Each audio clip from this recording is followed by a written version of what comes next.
Yeah, man, we back. We moved it to the house because it was a little wind on that porch. But, Mob, I want to ask you about the situation with Reese N Bigelow and how you feel like Bonecrusher taking that song Never Scared impacted the city of Jackson. Do you feel like that hurt the city? Man, it hurt the city as a whole, bro. That song reached Grammy nomination status. Ooh. So just imagine, man, two cats from Wood Street with a Grammy nod. Right. You get what I'm saying? To be snatched away from you because somebody stole your music. Right. Stole your song, man. It's ridiculous. That is killing, actually. That's something to kill about. You know what I'm saying? But it hurt the whole city as a whole. And when you can't, I think the only people that actually vouched for them boys, man, was Boosie. Right. That's Reese N Big song. Right. Boosie. You know what I'm saying? Boosie vouched for them Big cats, up man. to Boosie, man. Much love. Because he knew, you know what I'm saying? It's a lot of more people knew. Right. That didn't speak on it. I don't know what would make you turn your back on somebody that you know grind for this moment to not acknowledge what they have accomplished. Right. Real talk. That real talk. You know what I'm right saying? I just, I don't know. I don't understand it.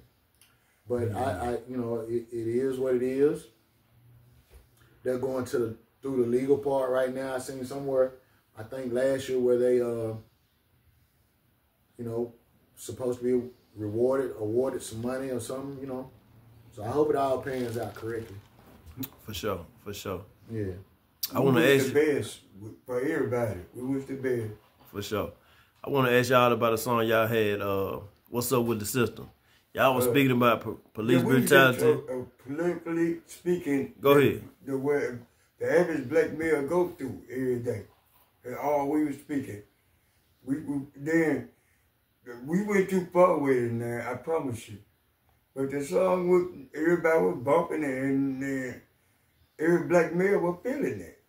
Because they were going through the same thing. Right. You know, at the time, man, Jackson was a hotbed. Yeah. They called themselves, I think they was trying to crack down on gang violence, drug violence, and all that type stuff. It was a lot of that going on. And you couldn't sit in the park without being harassed or being targeted by drug enforcement agents or the task force, whatever. You know, so I think that was the premise of that song, What's Up With The System. And the politics in Jackson at the time were pretty much ridiculous. Right. Where you had, whether you like them or not, we had a mayor that was putting drug dealers on billboards and right.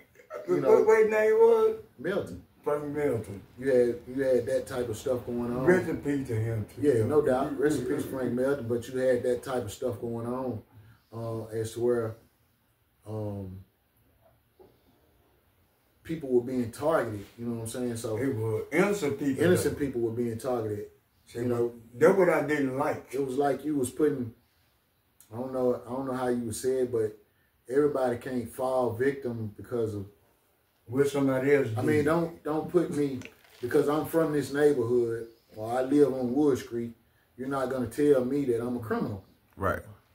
You know what I'm saying? I can't walk down my street without being stopped and frisked and you know, where the dope at? Right. You know what I'm saying? Because you from everybody Wood don't sell dope over here. You got a target on your back because you're from Wood Street. That you know, and not only us, it was other neighborhoods in the city of Jackson that went through the exact same thing. Right. It was other people in the city that. So that's why the you know, What's Up With The System was a must. You know what I'm saying? I don't know if you heard on the end of the song or during the song, Juice say he was a schoolboy. Yeah. Went down there and begged that bitch for a job for 6 months. You know what I'm saying? Don't you know the poors need the boys? Right. You know what I'm saying? So that was, you know what I'm saying? He was speaking out of his heart, out of his anger for you telling us we fucking up, but at the same time, I'm trying to do right and you won't acknowledge that I'm trying to do right. So, the city of Jackson, man, has been in a downward spiral since we lost Dale Danks. Right. Yeah, I like what Dale Danks was in. To be honest, I'm pro-black. As much as I don't know no other way. I'm black. Yeah. You get what I'm saying? But at the same time, we have, I think it's an abuse of power. Right. By some of us. Some of us carry a thing where if we see that we got a little authority, we abuse it. Right. You know what I'm saying? We abuse our power. So I think as young black men at that time, that's why we made that song for that cause, for that purpose. You know what I'm saying?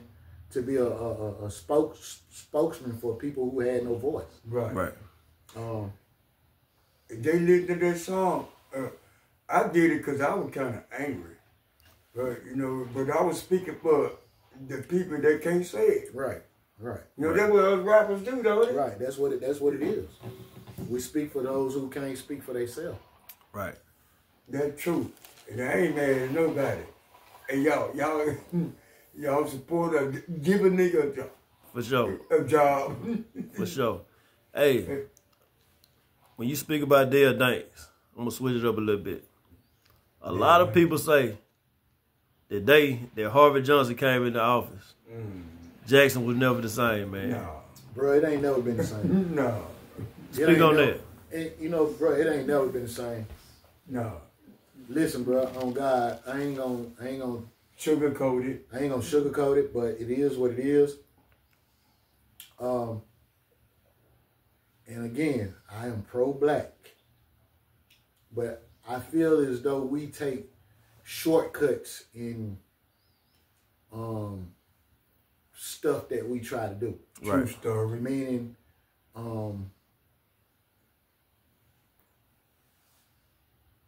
Spit it out. right, like right now, you got this garbage debacle. Right. You know, about this garbage contract. Right. I don't mean no harm. $100,000 is a lot of money. It really is. Right.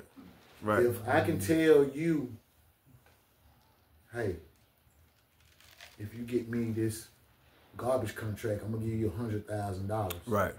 I'm gonna do everything in my power to get you this garbage contract. Right. Because I can get $100,000 every day. Right. Right. That $100,000 I could live comfortably off. Right. You get what I'm saying? So it's it's politics and it's a lot of stuff being played behind, you know, scenes that the citizens ultimately have to pay for. In the last garbage debacle where we went, how long? 18 days without garbage 18 service? days. Yeah. We went 18 days without garbage I service. remember that. We had brought dumpsters. I had people that invested and brought dumpsters around the corner, man, so my community could have somewhere to dump that trash. And your uncle had garbage dumpsters brought up there so people could dump their trash, bro. Right. People had to do what they had to do. That is really sad, though. And you know what I'm saying, to be able to live.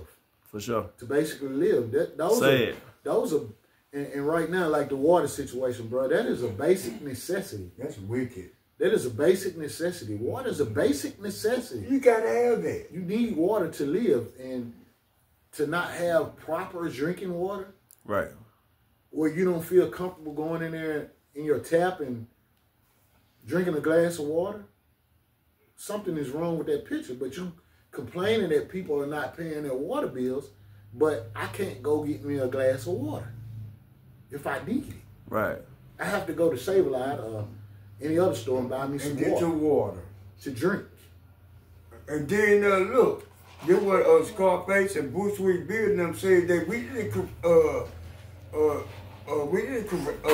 create the like the balance or none of that, like the word we use now, rap songs. We didn't create it.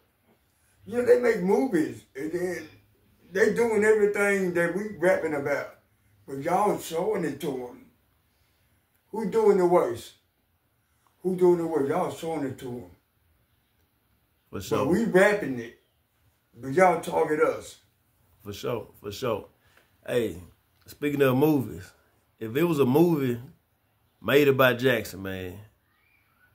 I ain't gonna be in it. I don't want to be in it. If it was a movie made about Jackson, which direction do you think they should go in? Should they focus on some of the things we were just talking about, or you think they could go back to some of them early days in the 90s when Jackson was just hitting with the gang banging? You know, some of the what 50 Cent doing with Power and BMF and all that type of stuff. What would be the perfect depiction to speak on Jackson as a movie? To be honest, man,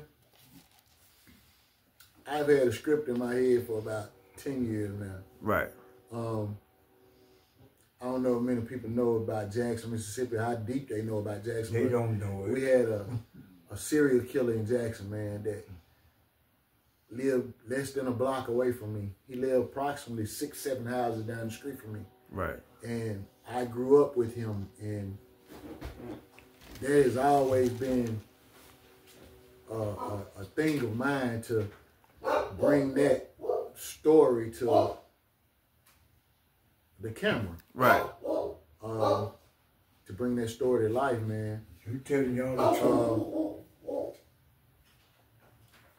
But to really speak on what a movie would be like in Jackson, I would say it would have to be a lot of racial. Right. Right. It would be a racial movie. Right. Right. Bring the truth. It would be a racial movie because we are still experiencing racism at a rapid pace here. So therefore, I feel as though